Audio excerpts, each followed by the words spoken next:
प्रभात समयोपातला, प्रभात समयोपातला, आता जागवा विठ्ठला, आता जागवा विठ्ठला, दारी तव नामाचा चालला गजरू, दारी तव नामाचा चालला गजरू, देव देवांगना हाती नारद तुंबरू, दिंड्या पताकांचा मेळा, दिंड्या पताकांचा मेळा, तुझिया अंगणी ठाकला, तुझिया अंगणी ठाकला, जागवा विठ्ठला, आता जागवा विठ्ठला.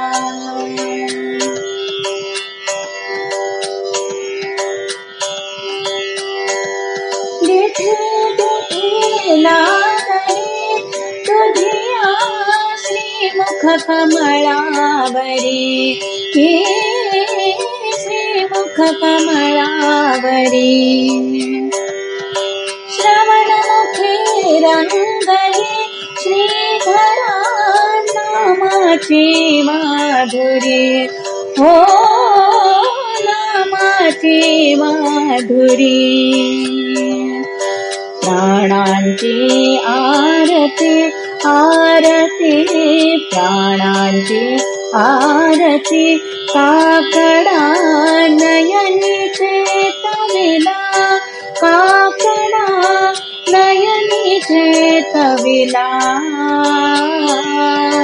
जागवा विठ्ठला, आता जागवा विठ्ठला. प्रभात समयोपातला, प्रभात समयोपातला, आता जागवा विठ्ठला, आता जागवा विठ्ठला. विठ्ठल रखुमाई, विठ्ठल रखुमाई, विठ्ठल विठ्ठल विठ्ठल रखुमाई, विठ्ठल रखुमाई, विठ्ठल रखुमाई, विठ्ठल विठ्ठल विठ्ठल रखुमाई, विठ्ठल रखुमाई, विठ्ठल रखुमाई, विठ्ठल विठ्ठल विठ्ठल रखुमाई.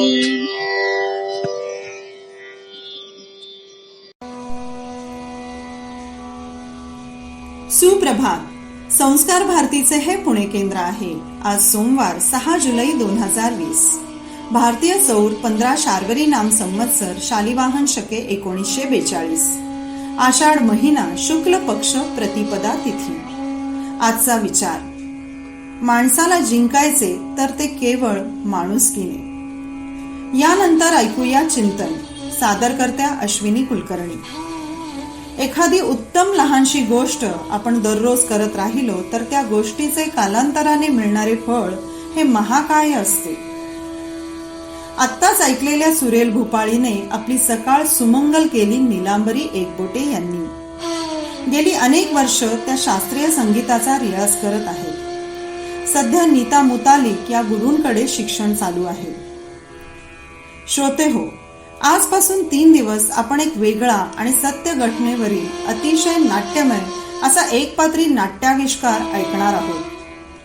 या नाट्य कलाकाराला प्रत्यक्ष आयुष्यात कुठं नाटक करावं लागलं, अतिशय उत्कंठता वाढवणारा आविष्कार. तो वसंता मी नव्हेच. सादर करते वसंत भडके. अनेक नाटकांमधून त्यांनी भूमिका साकारल्या आहेत. हो, तर ऐकूया तो वसंता मी नव्हेच. मंडळी, मी वसंत भडके. माझा जन्म पुण्यात झालाय आणि मी एक नाट्य कलाकार आहे. गेले 40 वर्ष मी अनेक नाटकातनं अभिनय केला आहे, वेगवेगळ्या भूमिका केलेल्या आहेत. पण मंडळी, माझ्या आयुष्यात एखादं खरंच नाटक खोटं असलेलं मला करावं लागेल हे मात्र मला माहित नव्हतं. आता मी जी कथा सांगणार आहे त्यात तुम्ही ऐकतालच की जो वसंत भडके मी नाही त्याची भूमिका मला करावी लागली. आजपर्यंत करतोच आहे आणि पुढेही मी ती करणारच. कथा ऐकच तुम्ही, आवडेल तुम्हाला. मंडळी, सांगली जिल्ह्यामध्ये तासगाव तालुक्यात सावळज म्हणून एक गाव आहे. त्या गावामध्ये एक म्हातारी बाई आपल्या 2 मुलांना वाढवत असते. मुलांना वडील नसतात आणि मुलं लहानाची मोठी करताना तिची कसरत चाललेली असते. घरची गरिबी, दुष्काळी शेती 2-3 एकराची, त्यात काय कधी पाऊस आला नाही आला, दुष्काळी भाग. मोठ्या मुलाचं नाव पांडुरंग भडके, धाकट्याचं नाव वसंत भडके. मोठा मुलगा शेतीमध्ये लक्ष देणारा असतो, पण धाकटा जो असतो वसंता तो थोडा उन्हाळ असतो. त्याचा दिवसभराचा कार्यक्रम म्हणजे पोहायला जाणे, आट्यापाट्या खेळणे, शेतात कुणाला तरी मारहाण करणे जाऊन, असे त्याचे सगळे प्रकार असतात. आणि आई सगळी कंटाळलेली असते हे त्याचं बघून. तर थोरला भाऊ म्हणतो याला आपण आर्मीमध्ये भरती करू, मस्ती करतो ना खूप, तिथे जरा शिस्तीमध्ये मोठा होईल, चांगला होईल. आणि कर्मधर्म संयोगाने त्याच गावामध्ये रिक्रुटिंग ऑफिसर मिलिटरीचे काही मुलं भरती व्हायला मिळतात का म्हणून गावात आलेले असतात. मग हा आईला सांगतो की बघ ऑफिसर आलेले, हा अंगापिंडाने पण चांगला मजबूत आहे, त्याला आपण आर्मीमध्ये भरती करूया. म्हणजे त्याला आपली गरिबी पण आहे, तिथे गेल्यानंतर हा चांगलंच मुलं खाईल, आपल्याला पगारातनं 2 पैसे मिळेल, आपलं घर चांगलं चालेल. मंडळी, शेवटी ती आई हो, म्हणजे आईला वाटतं मिलिटरीत म्हणजे आपलं पोरगं मारायला जाणार अशी भावना असते आईची. ती म्हणजे नाही ना, रडायला लागते, माझ्या पोराला नाही आर्मीत घालायचं. तर हा समजून सांगतो अगं आपली गरिबी आहे, आपणच अर्धपोटी राहतोय, तिथं हा तरी चांगलं खाईल म्हणला. आणि त्याचे जे ही गुंडगिरी चालली गावामध्ये, उन्हाळगिरी, त्याला शिस्त लागेल, मिलिटरीचा माणूस होईल चांगला, आपल्यालाही फायदा होईल, त्याला पगार मिळेल. हा नाही करून आईला जरी पटलं नाही तरी तो म्हणतो नाही आमचं ऐक, म्हणून कसं तरी आईला पटवतो. आणि आर्मीमध्ये घेतल्यानंतर तो तिथं नेमकं तब्येत बिब्येत चांगली असल्यामुळे सिलेक्ट होतो. त्यालाही ती आवड काहीतरी करून दाखवण्याची. आणि अशा तऱ्हेने तो सिलेक्ट जातो, त्याचा जाण्याचा वार ठरतो. मोठा भाऊ त्याला स्टेशनला पोहोचवला जातो, रेल्वेत बसून जातो आणि तो आसामच्या बॉर्डरला कुठंतरी ट्रेनिंग सेंटर असतं, तिथं ट्रेनिंगलाही पोहोचतो. पोहोचल्यावर त्याचं पत्र येतं, मी इथं सुखरूप पोहोचलोय, माझं ट्रेनिंग सुरू झालेलं आहे, आता माझी काय काळजी करू नका, पगार झाला की मी तुम्हाला पाठवला, अशा आशयाचं पत्र येतं. आणि मंडळी, साधारण महिनाभराने आर्मीचं दुसरं पत्र येतं की आमच्याकडे तुमचा वसंत भडके जो सामील झाला होता तो इथनं गायब झालेला आहे, त्याचा काय पत्ताच नाही, तर चुकून माकून तुमच्या घरी आलं तर मला कळवा, असं मिलिटरीचं पत्र आलं. आता हे घरी पण आलं नाही, तिथनंही गेलं नाही, कुठेतरी गेला असेल, मिलिटरीला कंटाळून गेला असेल, तिथं खूप शिस्तीचं असते, याला शिस्तीत राहायची सवय नाही. आणि घरी यावं तर घरची गरिबी, पुन्हा त्याच शेतात उपासमार करायची, म्हणून हा 3री ठिकाणीच कुठं गेलेला दिसते. म्हणून त्याने वाट बघतात. महिना झाला, 2 महिना झाला, आई रडते, बाबा बघ तुला मी म्हणत होते मिलिटरीत नको टाकू माझ्या लेकाला, तू नाही ऐकलं म्हणून मोठ्या भावाला दुश्मन.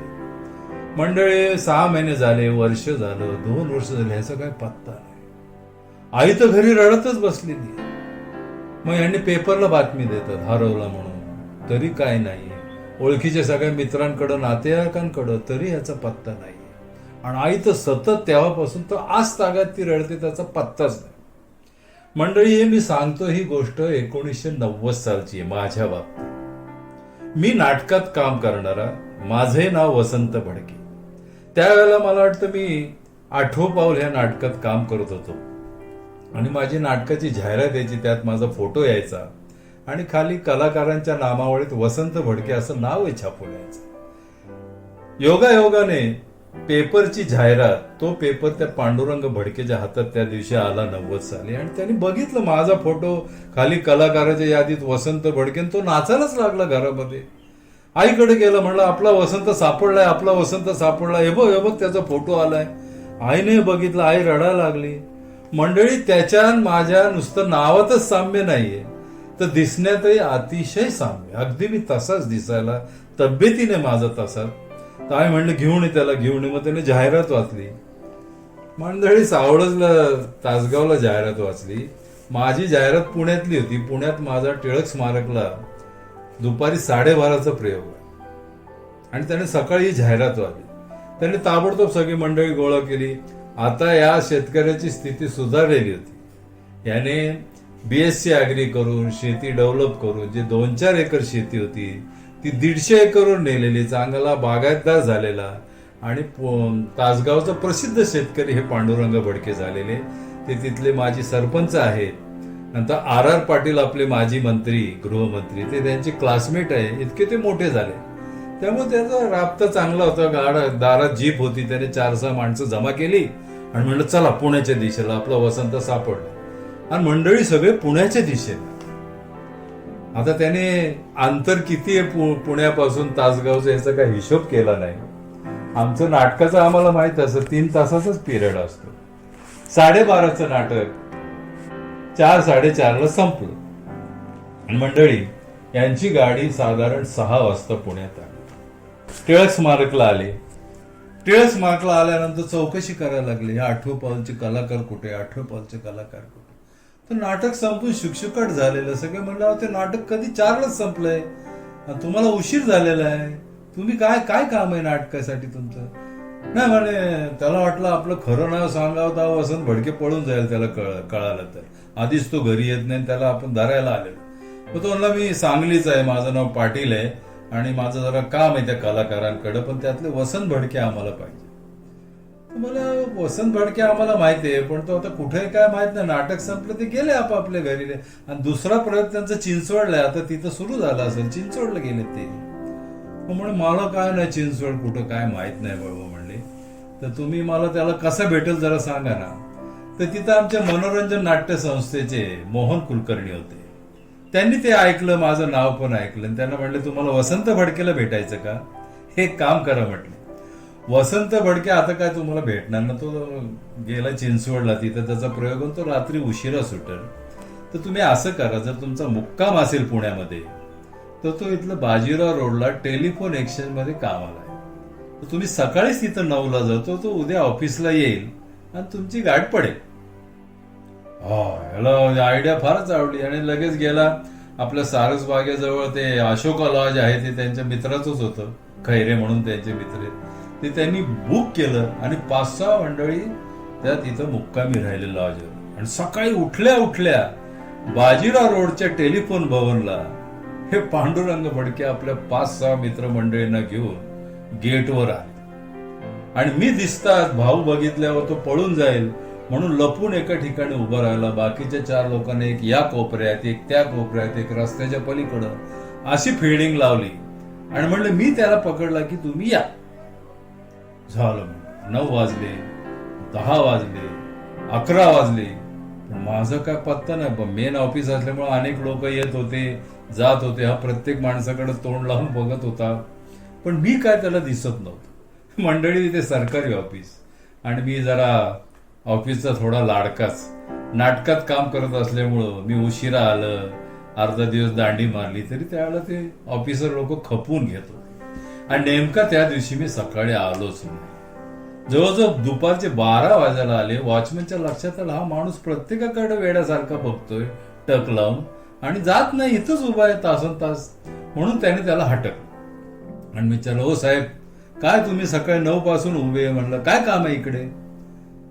तर तो म्हणला काय नाही अहो, मला वसंत भडकेंना भेटायचं, ते इथं कामाला आहे, ते खालच्या खाली त्यांना भेटा म्हणून थांबलो, ऑफिसची वेळ झाली आणि अजून ते आलेच नाहीयेत.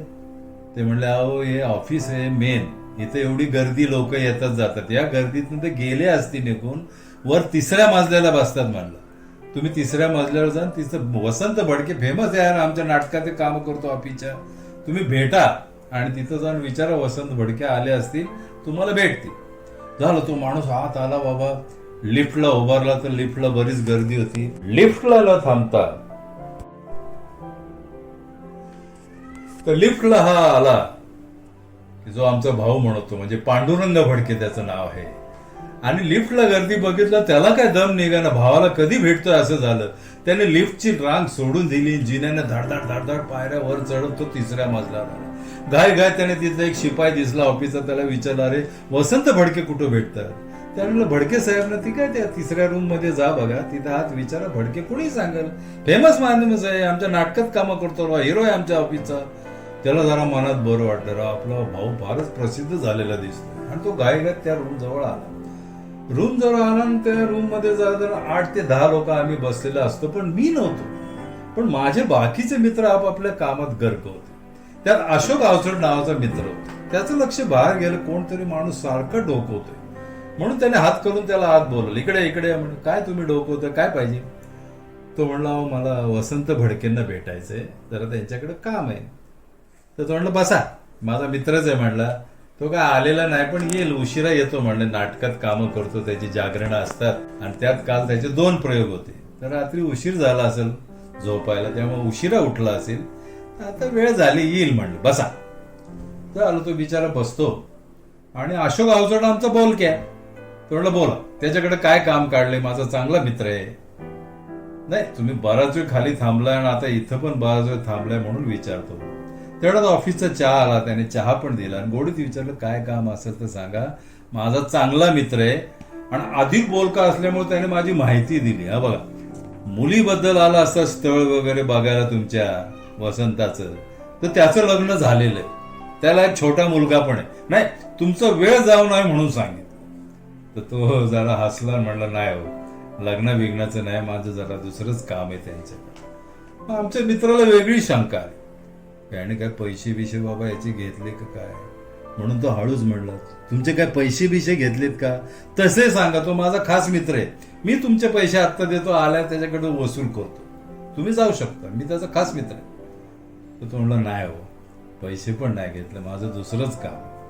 पण त्याला एकीकडे मनात त्या पांडुरंग भडकेला आनंद होतो, काय आपल्या वशाचे मित्र आहे, तिच्या आला एक जण पैसे पण द्यायला तयार आहे, कोऑपरेशन पण, मला चहा पण पाचतात, रिस्पेक्ट, किती वसंत मोठा साहेब झालाय म्हणे. ते म्हणलं, मनात आनंदच झाला.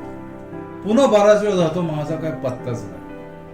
मग तो म्हणला, अहो खूप वेळ झाला, तुमचं काम तरी सांगा काय, आता दुपारी आमचा लंच टाइम व्हायची वेळ आली, पण तुम्ही काय अजून जायना म्हणला, तर तुमचं काम तसंच काहीतरी महत्वाचं मला सांगण्यासारखं नाही का?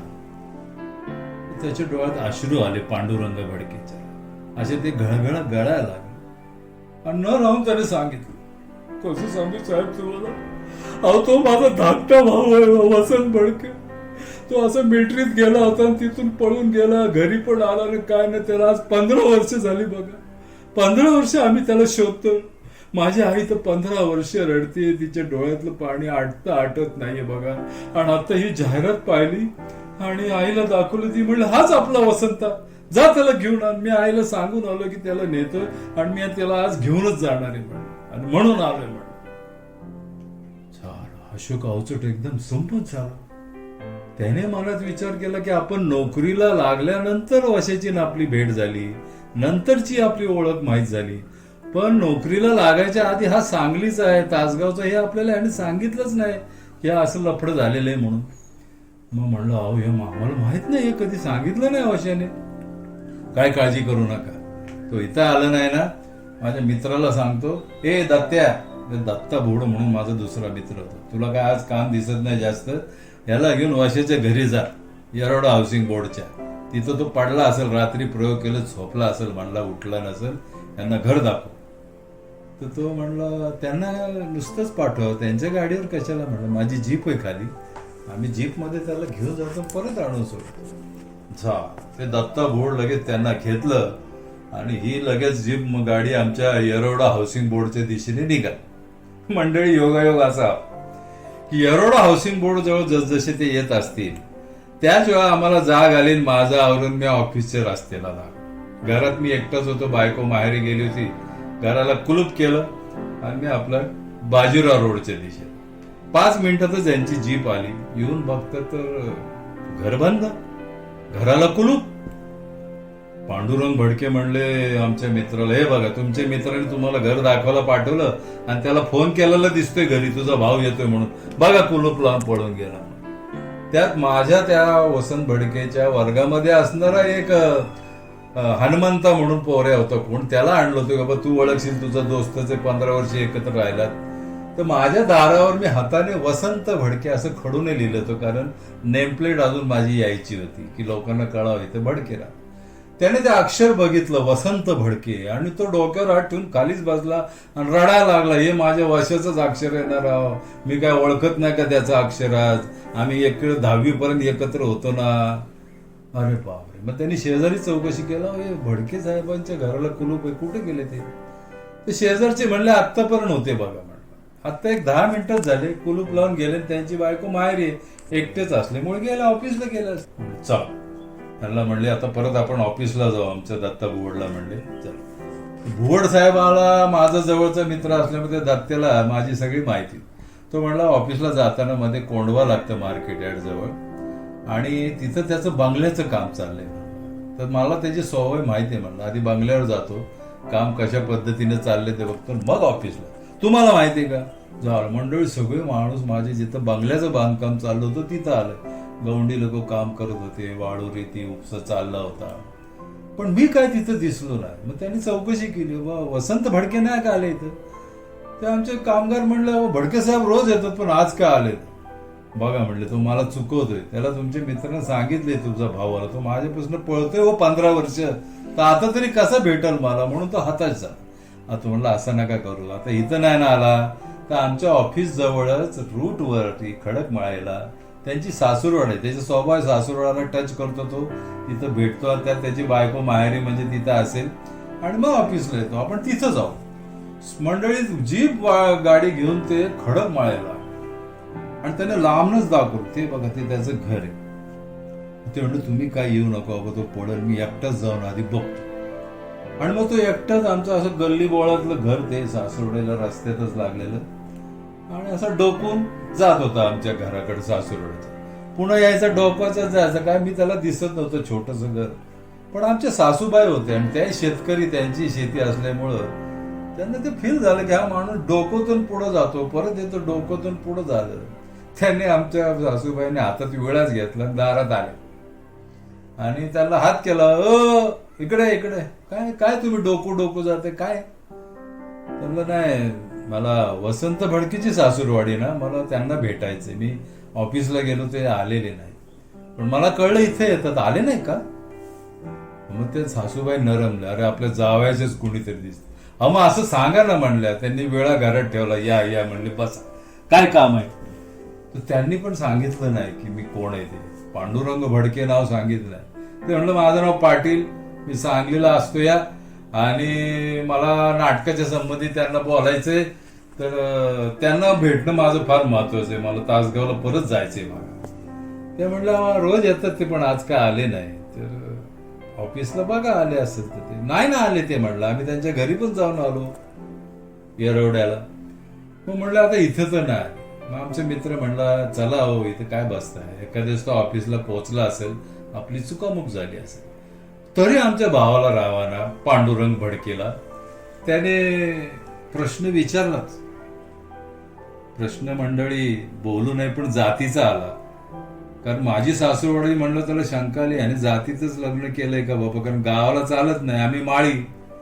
मग त्याने हळूच आमच्या सासूबाईला विचारलंय तुम्ही माळी का. त्या म्हणलं हो आम्ही माळीच आहे. चला, तर पांडुरंग मनात म्हणलं बरं झालं जातीतच लग्न केलं, कारण आता याला नेल्यावर आपल्याकडे चालत नाही परजातीतलं बाबा गावाला. आणि मनातल्या मनात तो खुश झालं. म्हणजे बरं नमस्कार वगैरे केला, आले तर ऑफिसला पाठवा, मी पाटील सांगलीहून आलोय, नाटकासंबंधी बोलायचे, इथं वसंत भडके आले तर त्यांच्या ऑफिसला पाठवा, मी तिथं बसलो. झालं म्हणजे सगळी वरात यायची परत ऑफिसला जीप गाडी आल्याबरोबर समोरच माझी स्कूटर आमच्या मित्राला दिसली. तो म्हणला आलाय आमचा वसंत. त्याने लगेच ब्रेक मारला, गाडीचा कुठे आलाय म्हणजे त्याची स्कूटर दिसते म्हणजे तो आलेला आहे. मी त्याची स्कूटर ओळखतोय, ते बघा गाडीच्या मागे लिहिलं योगेश, त्याच्या मुलाचं नाव आहे योगेश. हो का, चला चला. गाडी थांबवली, साईडला लावली, सगळे धडधड धडधड धडधड परत वरती आले 3ऱ्या मागला. बघतात ते तिथं मी नाहीये. अवचटला म्हणले अरे भडके आलं कुठे. अरे ते माझा अवचट म्हणला, तुला आपल्या वर्षाचा स्वभाव माहित नाही काय? अरे तो हिरो आहे आपल्या ऑफिसचा, त्याला कोण विचारतंय का म्हणला? अरे मला गाडी आहे ना त्याची पण. अरे गाडी तर त्याचा स्वभाव माहित नाही का तुला? त्याने आला, गाडी लावली आणि आपल्या समोर हॉटेल आहे म्हणलं चहाचं, तिथं जाऊन सिगारेट घेतली असेल, रात्री जागरण झाले, छान आता धूर काढत असेल म्हणला, चहा पित असेल, तो छान पैकी चहा बी पिणार आणि मग साहेब इथं येऊन काम करणार. म्हणजे आपला मित्र हिरो नाही का तो? असं बरं आम्ही पकडतो, धड धड धड धड धड धड. परत ही 7-8 मंडळी आली. आता मात्र ही मंडळी सावध झाली. ती आमच्या त्या दत्ता बोर्ड नावाच्या मित्राला म्हणाली, तुम्ही आधी हॉटेलला जा, तो जिथं बसलाय त्याच्याशी बोला, बसा, मग आम्हाला खात्री पडेल हाच वसंत भडके, मग आम्ही सगळे येतो, चालेल का? हो हो मी जातो म्हणलं, त्याला भेटतो. आमचा मित्र आला दत्ता बोर्ड नावाचा, बसला. माझ्या अरे काय ऑफिस करतो का काय करतोय? आता 1 वाजायला आले, तू अजून येईन ऑफिसला बसला नाही, तर चहा पित बसलाय, सिगरेटी ओढतोय. तर म्हणलं ये बत्ता त्या बस, तुला चहा प्यायचा का? म्हणून त्याने एक चहा मागवला आणि त्याच्या समोर. तेवढा तो पांडुरंग भडके जो आहे आमचा भाऊ म्हणवतो, तो पण आला आणि त्याच्या शेजारी बसला. तर ते आमच्या दत्ता बोर्डने अर्धा चहा त्याला दिला. माझ्या लक्षात आलं, हा त्याच्या बरोबरच आलेला माणूस दिसतो. त्याला चहा देईपर्यंत दुसरा आला, तिसरा आला, चौथा आला, असे मंडळी 5-6 जण आली आणि माझ्या टेबलाला घेराव घातला, जेणेकरून मला उठून बाहेर जाताच येऊ नये. एक माझ्या उजवीकडे, एक माझ्या डावीकडे, समोर 4 बसलेत. आता मी उठून कसं जायला असं त्यांना वाटलं. मला काय कळलंच, हे काय वेड्यासारखं झालं, एवढे आजूबाजू टेबलाला जागा आहे, सगळी मंडळी इथंच का बसतात? मग मी त्या दत्त्याला म्हणलं माझ्या मित्राला, अरे काय हे सगळे तुझ्या बरोबरच आले काय चाललंय? तोंडला रे आपलीच लोक आहेत म्हणलं, बसा बसा, त्यांची ओळख करून देतो, बसा.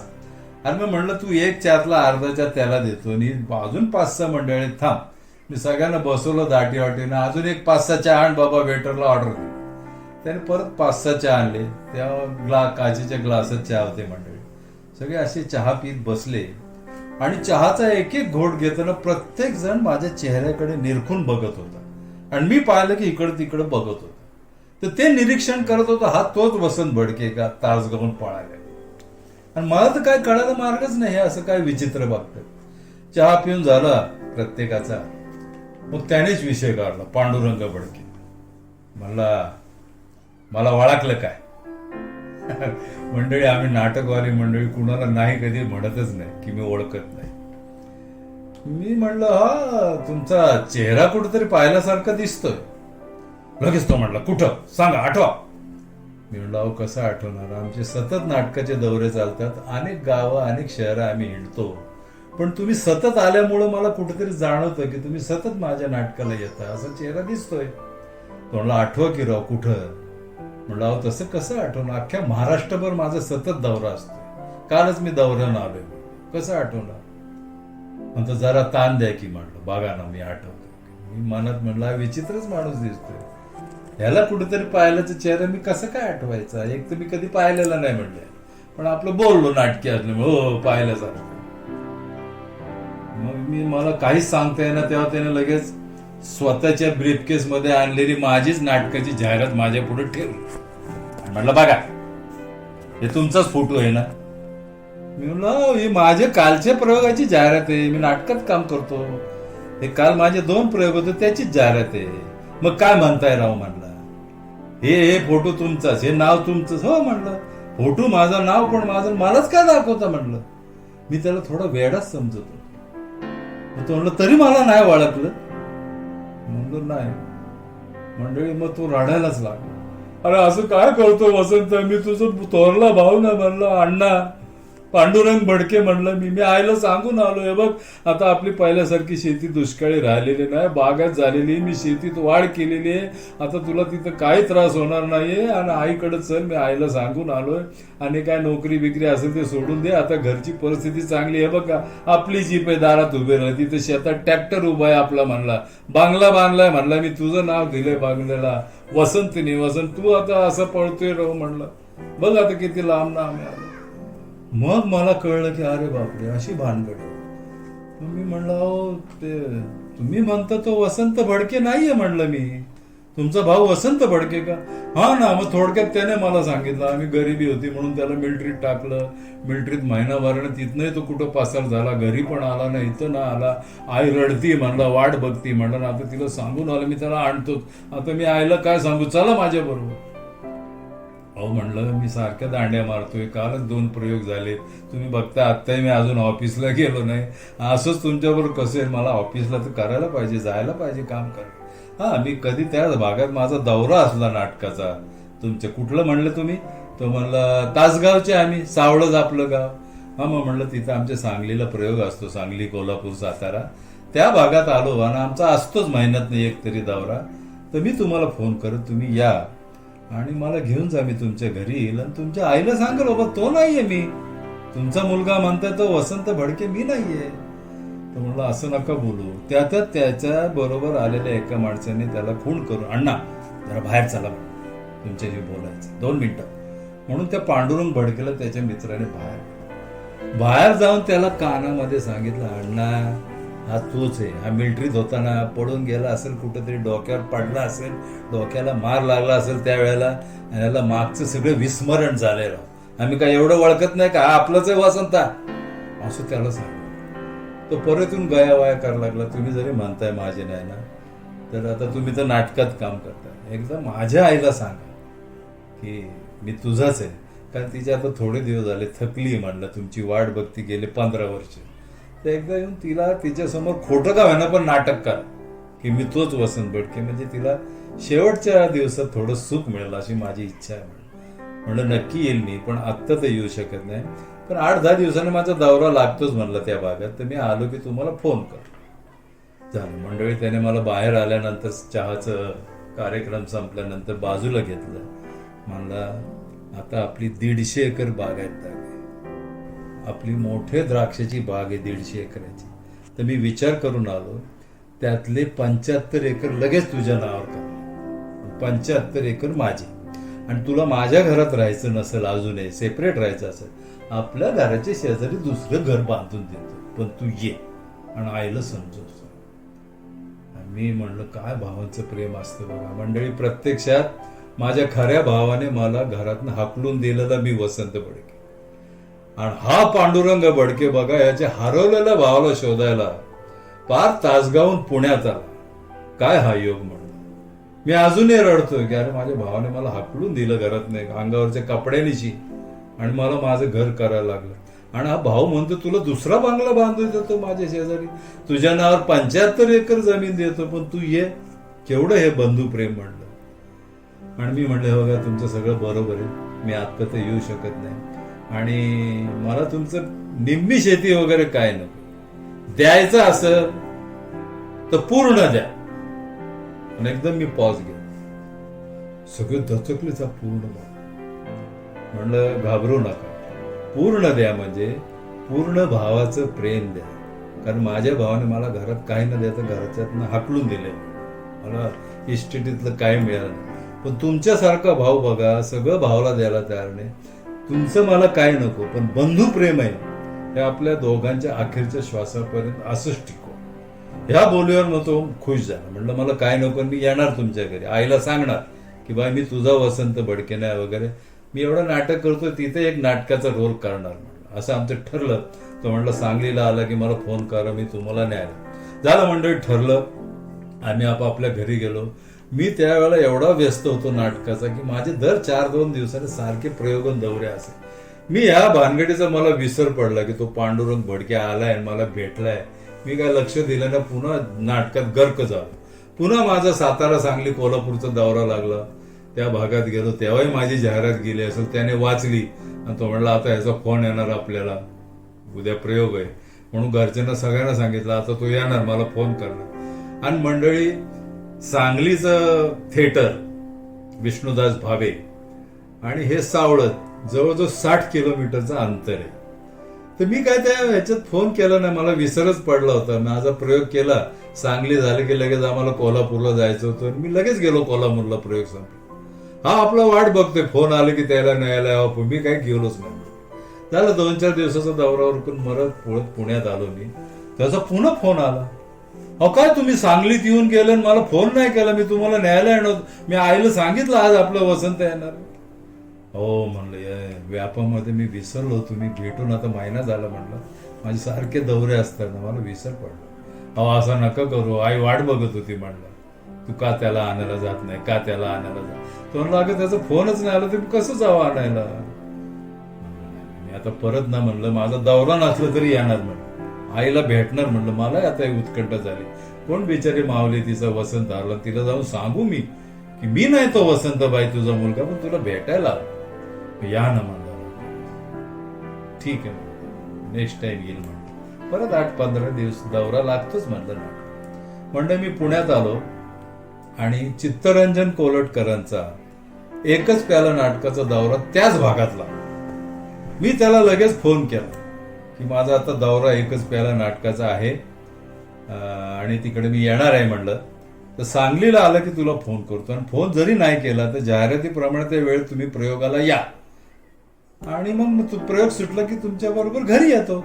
रात्रभर राहतो, सकाळी कनेक्टिंग प्रयोग कोल्हापूरला असतो आमचे, मी कोल्हापूरला जातो. म्हणलं एसटी. असं ठरलं मंडळी. म्हणून आम्ही गेलो. बालगंधर्वला आमची बस सुटते, तिथे सगळे कलाकार जमा जाऊ. आणि मंडळी त्यावेळेला कोणीतरी आमचे नाटक ग्रुप पैकी, मला आता नाव आठवत नाही, पण एक प्रतिष्ठित व्यक्तिमत्व होतं, ते एक्सपायर्ड झाले म्हणून फोन आला. चित्तरंजन कोलटकर झालं, ते मटकन खालीच बसले. आमचा 10 दिवसाचा दौरा होता सातारा कोल्हापूर भाग. ते म्हणलं दौरा कॅन्सल, असं असं झालेलं आहे, आपण दौऱ्यावर जाऊ शकत नाही, तिथं सगळे थिएटर बंद असणार. म्हणलं असे असे ते गेले. दौरा कॅन्सल म्हणलं तर आम्ही तर 8-10 दिवसाचे कपडे बॅगात भरून आणलेले. माझा मित्र अवचट पण त्याच नाटकात होता. तर त्याला एक आयडिया सुचली. तो म्हणला अरे आता दौरा कॅन्सलच झालाय ना, आपण जाणार नाहीये ना, आपण दोघांनी ऑफिसला रजा टाकलेल्या 8-8 दिवस, असंच आपण तुझ्या त्या भावाकडे जाऊ. म्हणलं सावळजलं द्राक्षाच्या बागेत. आणि त्या नाही तर ह्या निमित्ताने आम्ही आलो. म्हणलं आपली स्वतःची गाडी करू आपण, एक मी जीप करतो आणि आपल्या बायका मुलांना पण घेऊ. म्हणलं ते आमची मुलं लहान लहान होती. झालं मंडळी, मी पण हो म्हणालो. त्याने लगेच त्याच्या ओळखीने एक जीप अरेंज केली 10 सीटरची, आणि घरी फोन केला आम्ही आपापल्या. तेव्हा म्हणलं मोबाईल नव्हते, पीसी होते. बालगंधर्वच्या दारात पब्लिक कॉइन टाकून फोन करायचा फोन होता. आम्ही $1 टाकून आपापल्या घरी बायकांना सांगितलं असं असं झालेलं आहे, दौरा कॅन्सल आहे, आमचे कपडे बॅगा बरोबर आहेत, तर तुम्ही आणि मुलांचे कपड्याची बॅग भरा, आम्ही घरी येतोय, गाडीत बसायचं, आपल्याला तासगावला जायचं. आमच्या त्याच्या मित्राची बायको पण आणि माझी पण बायको दोघे तयार झाल्या. आम्ही घरी गेलो, बायका मुलांना बसवलं जीप मध्ये आणि गाडीत तासगावच्या दिशेने. बघा मंडळी, आता आमची जीप तासगावच्या दिशेने निघाली. तिकडची तासगावची जी आमची मातोश्री आहे, मला मुलगा समजते, ती खूप आतुरतेने माझी वाट बघते हो. आणि माझी प्रामाणिक इच्छा आहे की तिचा वसंत तिला भेटावा. पण मंडळी, तुम्ही तर ऐकलंच आहे की मी तिचा मुलगा नाहीये, पण माझी ओढ मात्र आहे की आज ना उद्या तिचा मुलगा तिला भेटावा. आणि त्या उत्कंठेनेच मी आता तासगावच्या दिशेने निघालोय. आणि पुढं काय घडणार आहे हे तुम्ही उद्या ऐकालच. धन्यवाद मंडळी, उद्या भेटू.